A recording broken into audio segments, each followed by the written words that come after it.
په اکثر حد کې موږ مجاهد شهید شي یا موږ وګړی د افغانستان شهید شي زه به په بلدک په ګرجنګل کې بدلا د خدای په فضل خلمه.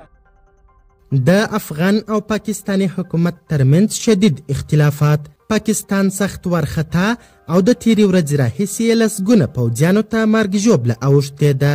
تازه پاکستانی وزیر وایي که دا ځل په پاکستان کې پر پاکستانی پوځیانو برید یا هم حمله وسول نو زموږ پاکستانی پوځیان به هم فوراً پر افغانستان حمله وکړي او دا ځل واخان حتما نیسو.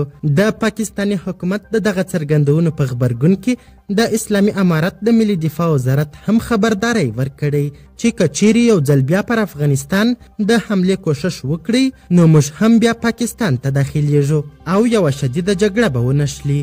دا چې بشپړ حال څه دی، پاکستان څنګه او ولې پر واخان حمله کوي، د افغانستان او پاکستان ترمنځ ناندرۍ ولې زیاتې سوي، که غواړئ پوه سئ نو ویډیو تر پایه وګورئ. سلامونه قدرمنو لیدونکو، مشال پریس یوټیوب چینل ته مو هرکلی کوم.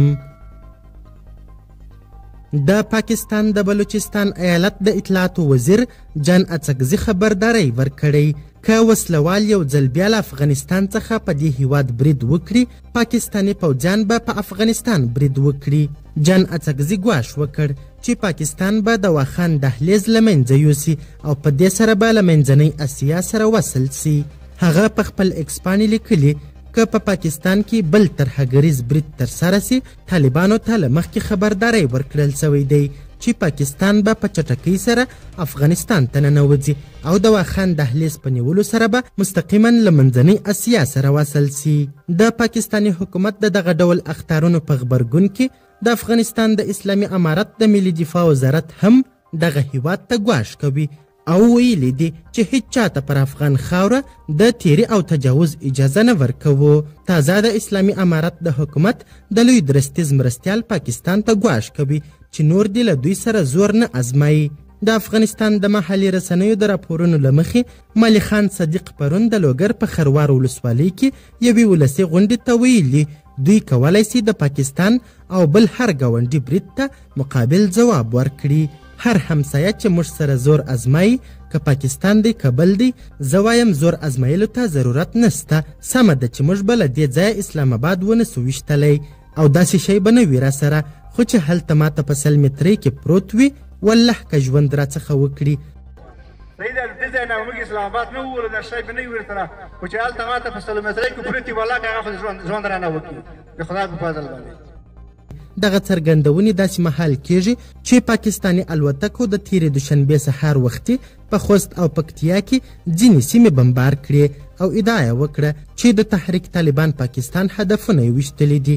په همهغه ورځ د اسلامي امارت د ملي دفاع وزارت وویل چې د بریدونو په غچ کې ډیورنډ کرښې ته نږدې د پاکستان یو شمېر پوځي مرکزونه په نښه کړي دي. د ملي دفاع وزارت د راپور سره سم د افغانستان د اسلامي امارت دفاع وزیر مولوي محمد یعقوب مجاهد په همهغه ورځ پوځي لباس په تن کړ او د پاکستان د دغه هوایي بریدونو په غبرګون کې د پاکستان د پوځي مرکزونو په نښه کولو امر وکړ چې په همهغه ورځ تر ماخوستنه پورې جګړه غځېدلې وه چې بیا وروسته د قومي مشرانو له لوري د دواړو خواو ترمنځ اوربند وسو.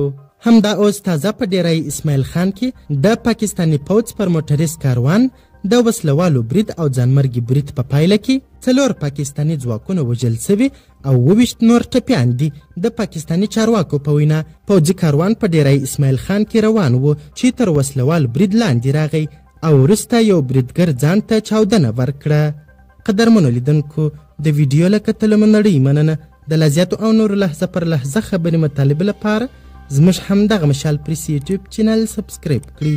تر بیا او بلې ویډیو ښه وخت ښې چارې، د الله په امان.